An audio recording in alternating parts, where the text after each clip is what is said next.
Selamat siang semua. Kuliah kita siang hari ini itu mata kuliah metodologi penelitian, dan pada kuliah siang hari ini kita akan membahas mengenai sistematika penulisan hasil penelitian. Pembahasan mengenai materi sistematika penulisan hasil penelitian akan kita awali dulu dengan definisi penelitiannya. Penelitian adalah suatu proses secara sistematis yang didukung oleh data untuk menjawab pertanyaan dan penyelesaian terhadap suatu permasalahan atas suatu fenomena yang terjadi. Bentuk penulisan hasil penelitian dapat berupa skripsi, tesis, disertasi, dan artikel. Nah, sebelum penelitian ini dilaksanakan, terlebih dahulu kita harus mempersiapkan proposal penelitian.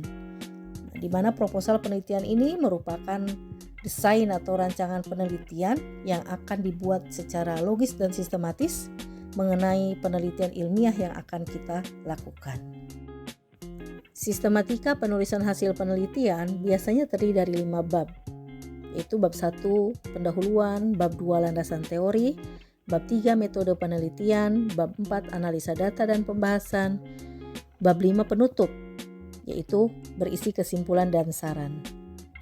Nah, untuk penulisan proposal penelitian biasanya terdiri dari 3 bab, yaitu bab 1 pendahuluan, bab 2 landasan teori, dan bab 3 metode penelitian.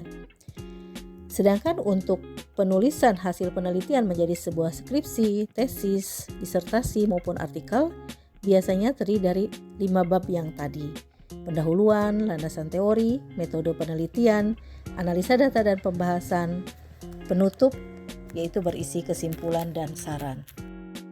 Untuk selanjutnya, kita akan jelaskan mengenai sistematika penulisan hasil penelitian. Untuk prodi kita adalah prodi hukum ekonomi syariah. Biasanya menggunakan jenis penelitian kualitatif. Nah, oleh karena itu, maka sistematika penulisan hasil penelitian yang akan kita bahas yaitu untuk penelitian kualitatif. Yang pertama yaitu bab 1, pendahuluan, terdiri dari latar belakang penelitian. Latar belakang penelitian ini merupakan motivasi atau alasan sehingga penelitian ini penting untuk dilakukan. Yang kedua yaitu rumusan masalah, yaitu merupakan pertanyaan penelitian yang akan dijawab dalam penelitian ini. Selanjutnya, rumusan tersebut dituangkan dalam tujuan penelitian yang hendak dicapai dalam penelitian ini, serta yang terakhir yaitu kegunaan yang merupakan kontribusi daripada penelitian ini. Selanjutnya itu bab 2, landasan teori, terdiri dari kerangka teori. Itu digunakan sebagai hujah atau argumen pada bagian pembahasan hasil penelitian. Yang kedua yaitu tinjauan literatur. Tinjauan literatur merupakan hasil penelitian para peneliti sebelumnya yang kita gunakan untuk menguatkan atau mendukung hasil penelitian kita. Sistematika penulisan hasil penelitian selanjutnya yaitu bab 3 mengenai metodologi penelitian. Metodologi penelitian terdiri dari beberapa bagian. Yang pertama yaitu metode penelitian. Terdiri dari metode penelitian kualitatif, yaitu dengan cara meneliti sikap atau tingkah laku manusia, fenomena dan studi kasus dalam kehidupan masyarakat sehari-hari. Selanjutnya yaitu metode penelitian kuantitatif dengan meneliti objek berupa angka atau nominal dan analisis datanya biasanya menggunakan software SPSS atau software lainnya. Yang kedua adalah jenis penelitian lapangan, terdiri dari studi lapangan yang digunakan untuk mendapatkan dan menganalisa data-data penelitian di lapangan.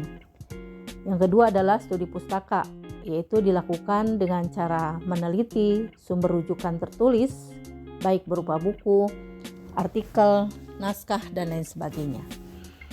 Yang selanjutnya yaitu mengenai sumber data. Sumber data ada 2, yaitu sumber data primer yang merupakan sumber data utama dalam penelitian, dan sumber data sekunder yaitu sumber data kedua atau sumber data tambahan yang digunakan dalam penelitian. Selanjutnya yaitu mengenai teknik pengumpulan data. Ada 4. Yang pertama yaitu wawancara. Dilakukan dengan cara mengajukan pertanyaan-pertanyaan kepada para narasumber.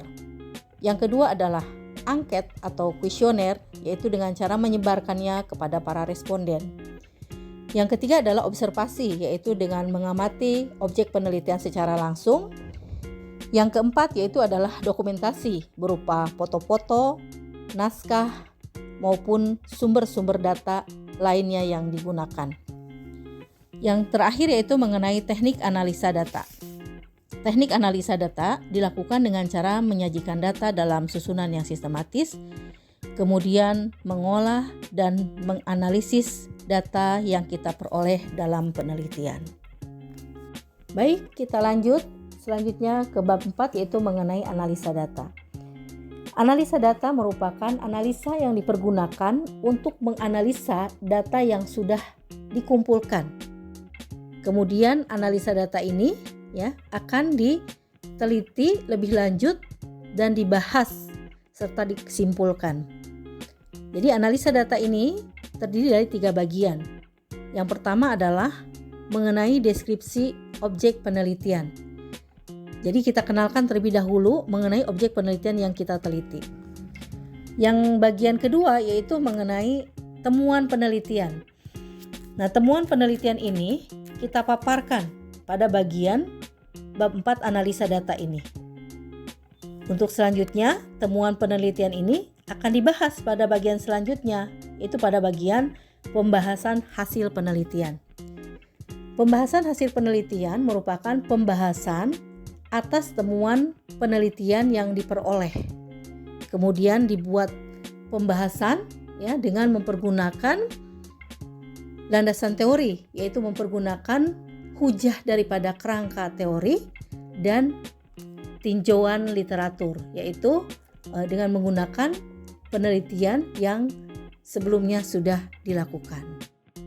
Sistematika penulisan hasil penelitian yang terakhir yaitu bab 5 penutup.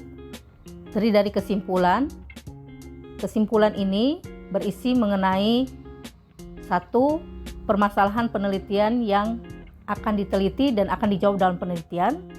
Yang kedua adalah temuan dalam penelitian. Yang ketiga adalah pembahasan hasil temuan penelitian. Bagian kedua daripada bab 5 penutup ini yaitu adalah keterbatasan penelitian dan rekomendasi penelitian selanjutnya yang dapat dilakukan. Dan bagian akhir daripada penelitian ini yaitu berisi daftar pustaka, yaitu dengan mencantumkan rujukan yang kita gunakan dalam penelitian dan selanjutnya melampirkan bagian lampiran-lampiran bila ada lampiran yang perlu untuk kita lampirkan.